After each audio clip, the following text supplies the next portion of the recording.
저는 제가 여러 번 얘기 드렸지만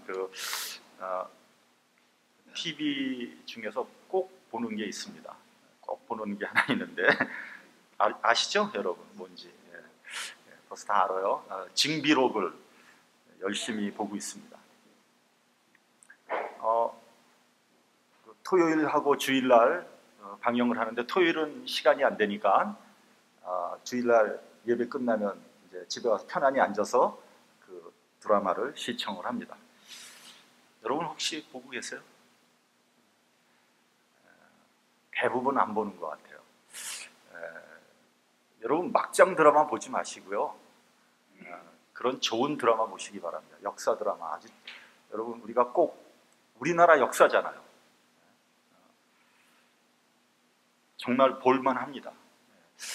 그 임진왜란이라는 미중유의 국난 속에서 실존했던 여러 인물들의 모습을 아주 리얼하게 그리고 있습니다. 나라를 정말로 걱정했던 충신들, 그리고 앞뒤가 꽉 막힌 답답한 신하들, 그런가 하면 당리당략에 따라서 처신하는 그런 또 신하들, 그리고 교활하고 음흉한 왕, 그들의 모습을 실감나게 그리고 있습니다. 지난주에는 이순신 장군이 왕의 명령을 불복종했다는 죄로 한양으로 압송돼서 고문을 당하고 거의 죽음에 이르는 그런 이야기가 방영이 됐습니다. 스토리를 조금 설명하면 이런 겁니다. 이건 여러분들 알아두실 필요가 있어요. 우리나라 역사니까. 1587년 일본의 두 번째 침략이 시작됩니다. 그것을 우리는 정유재란이라고 그러죠. 일본이 재침을 하면서 두 가지의 반드시 시행해야 되는 전략을 수립합니다. 첫째는 어떻게 하면 바다에서 이순신 장군을 제거할 수 있느냐. 이순신이 바다를 지키고 있는 한 이 전쟁에서 이길 수 없다는 것을 일본은 알고 있었어요. 두 번째는 어떻게 하면 한국의 곡창지대인 전라도를 점령할 수 있느냐. 군량미가 조달되지 않고는 이 전쟁에서 이길 수 없다는 것을 일본은 너무나 잘 알고 있었습니다. 이 두 가지 전략을 달성하기 위해서는 반드시 이순신이란 사람을 제거해야 되는 거죠. 그래서 왜는 대규모 전선을 이끌고 부산으로 다시 재침한다는 역정보를 흘립니다. 이것은 이순신 장군을 제거하기 위한 이간책이었어요. 이 정보는 즉시 한양에 있는 선조에게 보고됩니다. 그러니까 선조가 이순신 장군에게 명령을 내립니다. 바다에 나가서 재침하는 왜를 막아라. 그렇게만 될 수 있다면 제일 좋은 전략이 되겠죠. 그러나 이순신 장군은 출정하지 않습니다. 왜냐하면 이 정보는 자칫 잘못하면 적의 함정에 빠질 가능성이 있는 대단히 위험한 정보이었기 때문입니다. 여러분, 이순신은 굉장히 신중한 사람이었습니다. 함부로 군사를 움직이지 않았습니다. 반드시 이길 수 있는 싸움에만 출정했습니다. 그렇기 때문에 아무리 왕의 명령이지만 위험한 정보를 믿고 가볍게 군사를 움직일 수 없었던 거죠. 선조는 자기의 명령에 불복종한 이순신에 대해서 불같이 화를 냅니다. 그래서 이순신을 압송해서 한양으로 데려왔고요. 고문을 해서 죽이려고 했습니다. 일본은 이 상황을 이미 예견하고 있었어요. 이 정보를 흘리면 선조가 이순신에게 명령을 내릴 거고 이순신은 출정하지 않을 것이다. 그래서 이순신을 이 사건으로 해서 제거할 수 있으리라고 확신을 한 겁니다.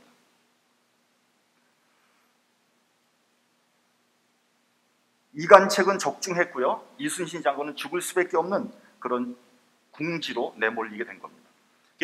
이제 감옥에 있는 이순신 장군을 유성룡 대감이 찾아갑니다. 두 사람은 어렸을 때부터 친구였고 또 이순신 장군을 추천한 사람이 바로 유성룡 대감이었습니다. 그러니까 유성룡 대감이 이순신 장군을 구명하기가 어렵게 된 거예요. 어쨌든 이순신 장군은 왕의 명령을 불복종했고요. 또 유성룡 대감은 이순신을 추천한 사람이니까 둘 다 죄인이 된 거예요. 그래서 유성룡 대감이 울면서 얘기합니다. 이순신 장군에게, 장군, 이번에는 내가 장군을 살리기 어렵게 됐습니다. 용서해 주십시오. 이순신 장군이 말합니다. 대감은 나서지 마십시오. 만약에 대감마저 조정에서 쫓겨난다면 누가 있어서 이 엄중한 상황을 헤쳐나가겠습니까? 그러니까 유성룡 대감이 말합니다. 장군이 나라면 어떻게 하겠습니까? 나를 살리기 위해서 최선을 다하지 않겠습니까? 이 두 사람의 의리와 우정, 그리고 나라를 사랑하는 충성심에 보고 있는 제가 눈물이 주르륵 나더라고요. 사실 드라마 보다가 눈물 안 나는데 너무 감동이 되더라고요. 한편 일본에 있는 도요토미 히데요시는 파한 대소를 합니다. 왜냐하면 이순신 장군이 잡혀가서 이제 거의 죽게 됐다는 정보를 입수했기 때문입니다. 풍신수길이 말합니다. 이번 전쟁의 최고의 공신은 바로 선조다. 그래서 전쟁이 끝나면 선조에게 훈장을 수여해야 되겠다고 조롱합니다. 그의 말대로 선조는 정말 정신 나간 임금이었습니다. 임진왜란의 최고의 수운을 세운 전쟁 영웅 이순신 장군을 자기 명령을 듣지 않았다고 해서 잡아 죽이려고 하다니 미친 짓이죠. 하기야 일개 장수가 왕의 명령을 듣지 않았으니까 자존심이 무척 상했을 겁니다. 그렇지 않아도 이순신 장군의 인기는 날로 높아가고 자기의 인기는 자꾸만 떨어지니까 이 기회에 아예 이순신 장군을 아예 없애 버리라고 생각한 것 같아요. 여러분, 가만히 듣다 보니까 꼭 사울과 다윗과의 관계 같지 않습니까? 사울은 다윗이 미워서 죽이려고 하지 않습니까? 이 왕이라는 자가 나라와 백성을 생각하는 것이 아니라 자기의 자존심만 생각하니까 이게 소인배가 아닐 수 없습니다. 여러분, 자기 자존심이 중요합니까? 아니면 나라와 백성이 더 중요합니까? 왜가 일본이 제치만 엄중한 시기에 최고의 장군을 죽이면 누가 바다를 지키겠습니까? 생각할 수 없는 일이죠. 그래서 여러 신하들이 목숨을 걸고 직간을 합니다. 그래서 이순신 장군은 겨우 목숨을 건지지만 백의종군하는 신세로 전락하고 말았습니다. 이순신을 갈아채우고 그 자리에 원균을 삼도수군 통제사로 임명했는데 원균은 첫 번째 전투 칠천양 전투에서 참패당하고 전사합니다. 200여 척의 함선이 다 파손되고 겨우 12척의 배가 남았습니다. 일본은 대규모의 군사로 부산에 상륙해서 한쪽은 전라도로 향하고 한쪽은 한양을 점령하기 위해서 북상을 합니다. 이때 수많은 사람들이 죽임을 당하고요. 일본군은 죽은 한국 사람의 코를 뱁니다. 그래서 그 코가 지금 일본 교토의 코무덤에 묻혀 있습니다. 거기 묻혀 있는 코가 약 12만 6천여 개 정도의 코가 묻혀 있다고 합니다. 이루 말할 수 없는 참혹한 전쟁이 다시 시작된 겁니다. 이제 설교를 시작해야 되겠죠? 오늘 본문은요, 다윗과 사울의 가문 간에 얽히고 설킨 질긴 인연에 대해서 말씀하고 있습니다. 참 기이하면서도 기구한 인연입니다. 사울은 이스라엘 왕 아닙니까? 다윗은 그의 신하입니다. 그리고 사울과 다윗은 장인과 사위 관계였습니다. 또한 사울의 아들 요나단은 다윗의 둘도 없는 친구였습니다. 사무엘상 18장 3절을 보면 요나단은 다윗을 자기 생명같이 사랑해서 더불어 언약을 맺었다라고 되어 있습니다. 여러분, 이보다 더 깊은 인연이 어디에 있겠습니까? 사울과 다윗과의 관계는 마땅히 서로 사랑하고 아끼는 관계이어야 하죠.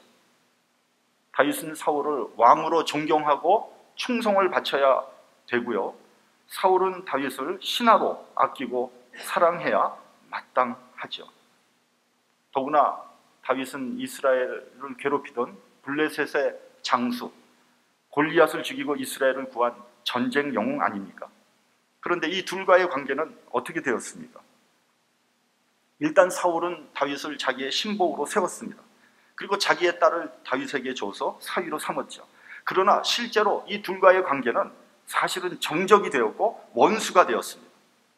사무엘 선지자가 다윗에게 기름을 부어서 차기 왕으로 삼았습니다. 그리고 다윗의 인기는 점점 높아가고 사울의 지도력은 자꾸만 약화되어 갔습니다. 백성들은 사울이 죽인 자는 천천히요, 다윗이 죽인 자는 만만이라고 했습니다. 사울은 다윗을 미워하기 시작했고요, 정적으로 생각을 했습니다. 다윗이 차지할 것은 왕위백이 더 있겠는가 라고 하면서 다윗을 의심하고 경계하였고 죽이려고 했습니다. 그 실제로 사울이 다윗을 죽이려고 2번이나 창을 던지지 않습니까?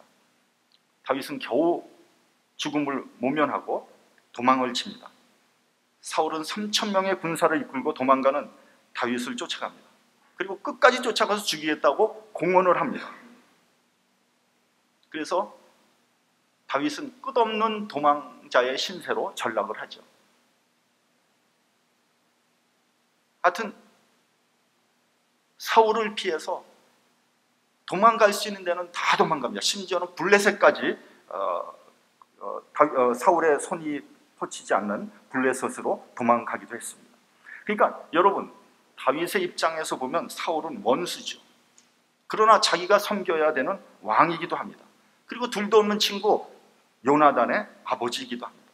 또 장인입니다. 여러분, 어떻게 해야 되겠습니까? 사울을 섬겨야 합니까? 아니면 배반해야 됩니까?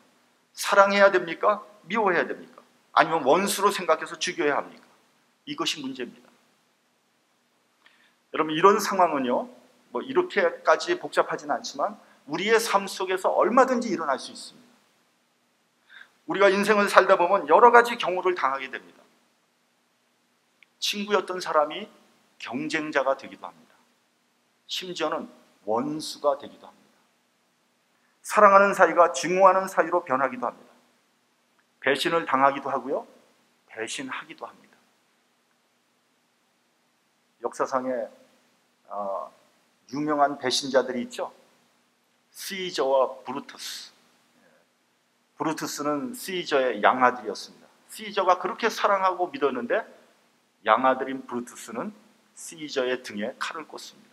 그리고 뭐라 그러는지 아세요? 나는 시저보다 로마를 더 사랑합니다. 로마를 위해서 시저를 죽였다는 겁니다.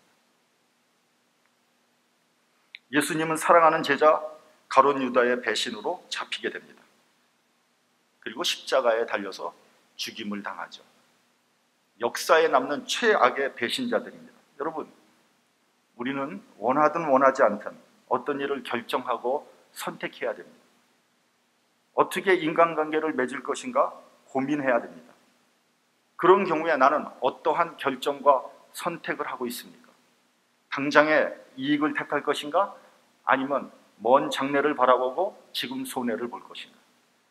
지금 당장 눈에 보이는 것을 선택할 것인가? 아니면 눈에 보이지 않는 것을 선택할 것인가? 현실적인 결정을 할 것인가? 아니면 신앙적인 결정을 할 것인가? 기로에 놓일 때들이 많습니다. 여러분은 어떤 결정을 하고 있습니까? 여러분은 그런 순간에 어떤 결정을 하고 있냐는 겁니다. 어떤 기준을 가지고 결정을 내리고 있는 겁니까? 눈앞에 이익을 보고 결정하고 있습니까? 아니면 지금 당장 눈에 보이는 것은 없지만 먼 미래를 바라보고 결정하고 있습니까? 현실적인 결정을 하고 있습니까? 아니면 신앙적인 결정을 하고 있습니까?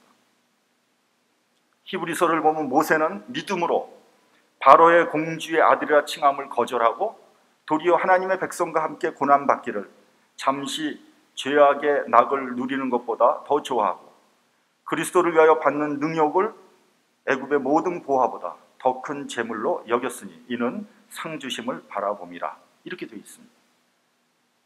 모세는 눈에 보이는 왕자의 신분, 그리고 애굽의 모든 보화보다 하나님의 백성과 함께 고난 당하는 것을 선택했다는 겁니다.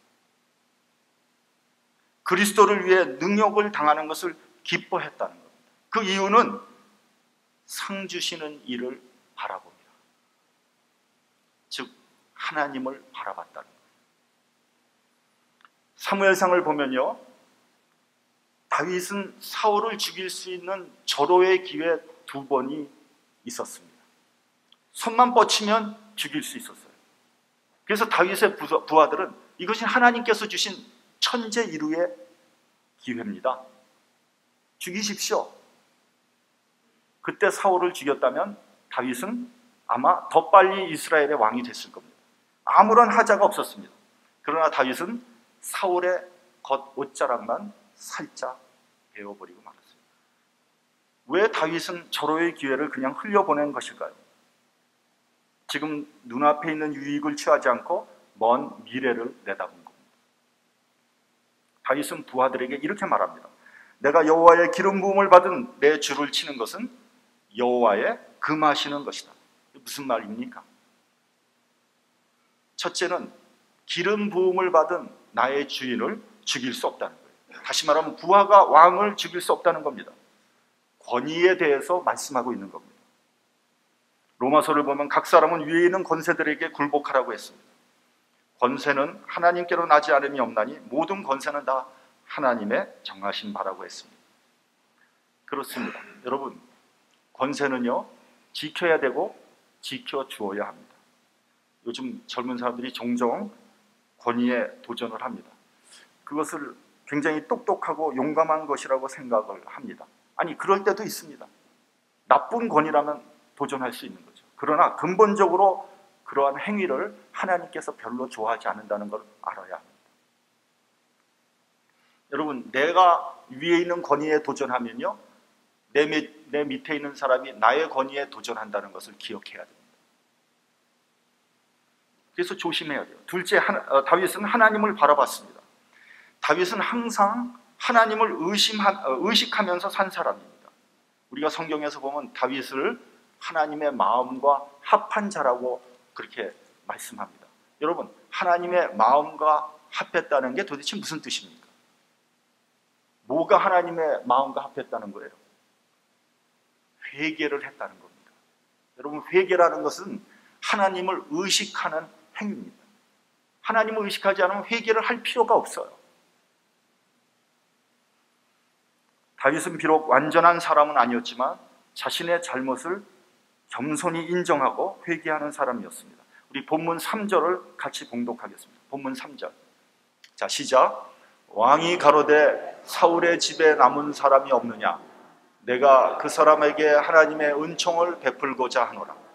시바가 왕께 구하되 요나단의 아들 하나가 있는데 절뚝발이니이다. 사울의 가문에서 살아남은 자가 없느냐? 사울의 종이었던 자가 말합니다. 딱 한 사람 살아남았습니다. 요나단의 아들인데 절뚝발입니다. 그의 이름은 무비보셋이라고 합니다. 여러분, 한번 다윗의 입장에서 한번 생각해 보십시오. 사울이라 그러면 아마 치가 떨렸을 것입니다. 사울의 후손 살려두고 싶지 않았을 겁니다.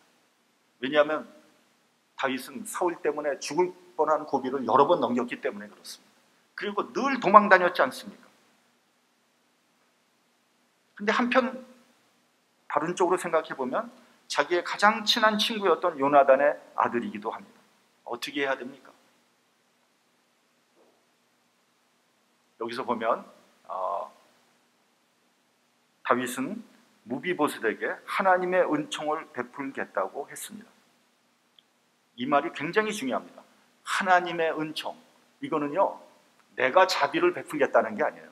내가 용서해 주겠다는 게 아니에요. 나의 감정, 나의 뜻을 초월해서 하나님의 은총으로 그를 대하겠다는 겁니다. 여러분, 우리는 자주 우리의 감정에 좌우됩니다. 내가 미우면 미운 거예요. 내가 싫으면 싫은 거예요. 여러분, 우리가 은혜를 받은 사람이라면, 우리가 하나님의 은총을 받은 사람이면 때로는 하나님의 은총을 베풀 때가 있어야 됩니다. 그게 뭐냐면 나의 감정을 초월해야 된다는 거예요. 이 말은 다시 말하면 다윗 자신이 하나님의 은총을 받았다는 것을 의미하는 겁니다. 하나님의 은총을 받은 사람만이 하나님의 은총을 베풀 수 있다는 것을 우리에게 말해주고 있는 겁니다. 여러분, 은총으로 보는 사람은 모든 것을 다 은총으로 봅니다. 또 불평으로 가득한 사람은요, 매사를 불평하게 되어 있습니다. 또한 율법에 사로잡혀 있는 사람은요, 모든 것의 기준이 율법이 될 수밖에 없습니다. 교회에서도 보면요, 세 종류의 사람이 있습니다. 매사가 불평인 사람이 있어요. 무슨 일을 봐도 삐딱하게 봅니다. 의심의 눈초리로 봅니다. 교회에서 무슨 일을 하면 그거 왜 쓸데없이 교회에서 그런 일을 합니까? 불평합니다. 교회에서 아무 일도 하지 않으면 왜 교회에서 아무 일도 하지 않습니까? 또 불평합니다. 해도 불평, 안 해도 불평. 어떻게 해야 됩니까? 하나님이 쓰지 못하는 사람입니다. 여러분, 내 입에서 자꾸만 불평이 나갑니까? 그거 고쳐야 됩니다. 그렇지 않으면 하나님이 쓰지 않습니다. 둘째로, 모든 것을 율법적으로 해석하는 사람이 있습니다. 이런 일은 해도 되고 해서는 안 되고, 모든 것을 해도 되는지 안 되는지 그거 따지고 앉아 있습니다. 법을 굉장히 좋아합니다. 근데 아이러니컬하게 무슨 어떤 것이 있냐면요, 그런 사람일수록 사실은 자기 자신은 법을 안 지켜요. 자기는 법 위에 있습니다. 그리고 판단만 합니다. 그런 사람들은요, 신앙생활 할 때 기쁨이 없고 자유함이 없어요. 항상 법에 얽매여 있습니다. 피곤합니다. 여러분, 종종 믿음이 좋다는 사람들 가운데 그런 사람들이 있단 말이죠. 은혜는 사라지고 율법만 남아있는 겁니다. 모든 것을 율법의 잣대로 정죄를 하는 거예요. 근데 문제는 뭐냐면요, 똑같은 잣대로 자기도 정죄당한다는 것을 알아야 됩니다. 마지막으로 은총의 사람이 있습니다. 예수께서 십자가에서 돌아가심으로 나의 죄가 용서받았다는 것을 깨달은 순간 우리는 은총의 사람이 될 수밖에 없습니다. 왜냐하면 내 공로나 내 의로 은총을 받은 것이 아니기 때문입니다. 나 같은 자도 하나님께서 은혜를 베풀어 주셨구나. 그러니까 은총의 사람이 될 수밖에 없다는 거죠. 그러므로 우리도 다른 사람을 은총의 눈으로 보게 되는 겁니다. 여러분, 어떤 눈으로 모든 일을 처리합니까? 어떤 눈으로 인간관계를 맺고 있습니까? 불평의 눈입니까? 아니면 율법의 눈입니까? 아니면 은총의 눈입니까? 17세기의 영국에 존 뉴턴이라는 사람이 있었습니다. 그의 어머니는 독실한 기독교 신자였고 뉴턴을 철저하게 신앙 교육을 시켰습니다. 그를 목사로 키우려고 했습니다. 그러나 뉴턴이 7살 때 어머니가 폐병으로 돌아가십니다. 그리고 자기 아버지는 즉시 다른 여자랑 재혼을 했어요. 그 후 뉴턴은 타락했고요, 나쁜 친구들과 어울려 다녔고 거칠고 부도덕한 삶을 살기 시작했습니다.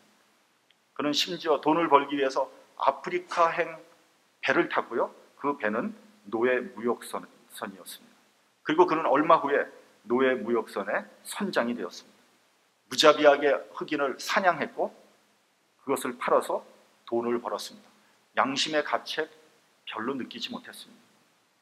그런데 그는 1748년 바다에서 만난 폭풍으로 인해서 구사일생으로 살아나게 되었고요, 그 사건을 계기로 회심을 하게 됩니다. 어렸을 때 받았던 은혜를 기억해냅니다. 선원 생활을 그만두고 조류 검사원으로 일하다가 요한 웨슬리 목사를 알게 되었고요, 그는 목회자의 길을 가게 되었습니다. 그리고 1764년 목사 안수를 받게 됩니다. 그는 많은 찬송가 가사를 작시를 했는데 그가 쓴 찬송가 가사는 245장 시온성과 같은 교회, 405장 나 같은 죄인 살리심, 이런 찬송 시들이 있습니다. 존 뉴턴 목사는 많은 사람들에게 영향을 끼치게 되는데 그 중에 윌리엄 윌버포스라는 사람이 있습니다. 이 사람은 노예 제도를 폐지하는데 앞장을 선 가장 공로가 있었던 인물입니다. 존 뉴턴 목사님이 설교 중에 이런 유명한 말을 했습니다. 이 다음에 우리가 천국에 가면 세 가지로 인하여 깜짝 놀라게 될 것입니다. 첫째는 이곳에 당연히 있을 것이라고 생각한 사람들이 보이지 않는 것에 깜짝 놀라게 될 것입니다. 두 번째는 이곳에 있어서는 안 되는 사람이 그곳에 있는 것을 보고 깜짝 놀라게 될 것입니다. 세 번째는 나 같은 죄인이 이곳에 와 있는 것을 보고 깜짝 놀라게 될 것입니다. 마지막으로 8절을 우리 봉독하겠습니다. 8절. 자, 시작. 저가 절하여 가로되 이 종이 무엇이간데 왕께서 죽은 개 같은 나를 돌아보시나이까. 무비보셋의 대답입니다. 이 종이 무엇이간데 왕께서 죽은 개 같은 나를 돌아보시니까. 무슨 말입니까? 반항하는 겁니까? 비꼬는 것입니까? 아닙니다. 아무 가치 없는, 자격도 없는 나 같은 자에게 왜 이리 큰 은총을 베풀어 주시는 것입니까? 하고 감격하는 것입니다. 왜냐하면 내 공로도 아니고 내 의도 아니기 때문입니다. 그래서 하나님의 은총에 감사할 따름입니다. 은총을 은총으로 받아들이는 겁니다. 다윗은 시편에서 이렇게 고백을 하였습니다. 사람이 무엇이간데 주께서 저를 생각하시며 인자가 무엇이간데 주께서 저를 권고하시나이까. 자격이 필요한 것이 아닙니다. 조건이 있는 것이 아닙니다. 그리스도께서 나를 위해서 죽으셨다는 은총 속에서 나를 보고 나의 이웃을 보는 사람이 바로 그리스도인들입니다. 은총 속에서 살아가며 받은 은총을 베푸는 저와 여러분이 되시기를 예수님의 이름으로 축원합니다. 기도하겠습니다.